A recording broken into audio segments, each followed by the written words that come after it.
இது பார்த்தீங்கன்னா ஸ்ரீலங்காவில் இருக்க பெட்டாவில் இருக்க நம்ம குடோனு. இங்கே பார்த்தீங்கன்னா இப்போ இன்றைக்கி ஆணின் இறங்கி தூத்துக்குடியிலேருந்து இறங்கியிருக்கு. இன்றைக்கி வந்து 170 போகுது. 170 வந்து இன்றைக்கி போயிட்டுருக்கு. அதுபோல் ரீஃபர் கண்டெய்னரில் வந்து 150 போயிட்டுருக்கு. என்ன கம்பேரிசன் சொல்லியிருந்தாங்க வேலை ஜாஸ்தி கம்மி? அதுனா டபுள் லேயர் வந்துச்சுன்னா நல்ல ஒரு 190 மாதிரி நல்ல ப்ரைஸுக்கு போயிட்டுருக்கும். இதே சிங்கிள் லேயர் அப்படி வந்துச்சுன்னா அது கம்மியாகும்.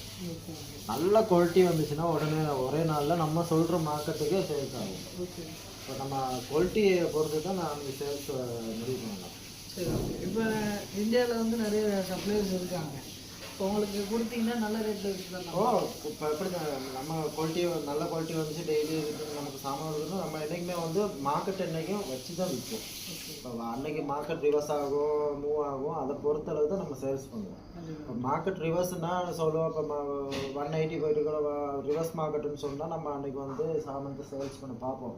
இதே தொடர்ந்து ரிவர்ஸ் ஆகிடுச்சுன்னா அது இப்போ 180 போயிட்டு கூட 170னா அது அன்றைக்கி சேல்ஸ் பண்ண பார்ப்போம். இதே மார்க்கெட் மூவ் ஆகுது அப்படின்னு சொன்னால் நாங்கள் அன்றைக்கி சேல்ஸஸ் ஸ்டாப் பண்ணுவோம்.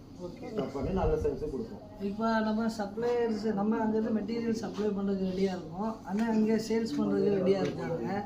நீங்கள் வந்து உங்கள் ஃபஸ்ட் எக்ஸ்போர்ட் ஸ்டார்ட் பண்ணுறதுக்கு இப்போ நாங்கள் பையர் இவங்களே இருக்காங்க. இப்போ அவங்க வாயாலே சொல்கிறாங்க ஸ்ரீலங்காவில் பெட்டா மார்க்கெட் இதில் வந்து ஸ்ரீலங்காவில் பெரிய மார்க்கெட்டு ஹோல்சேலில்.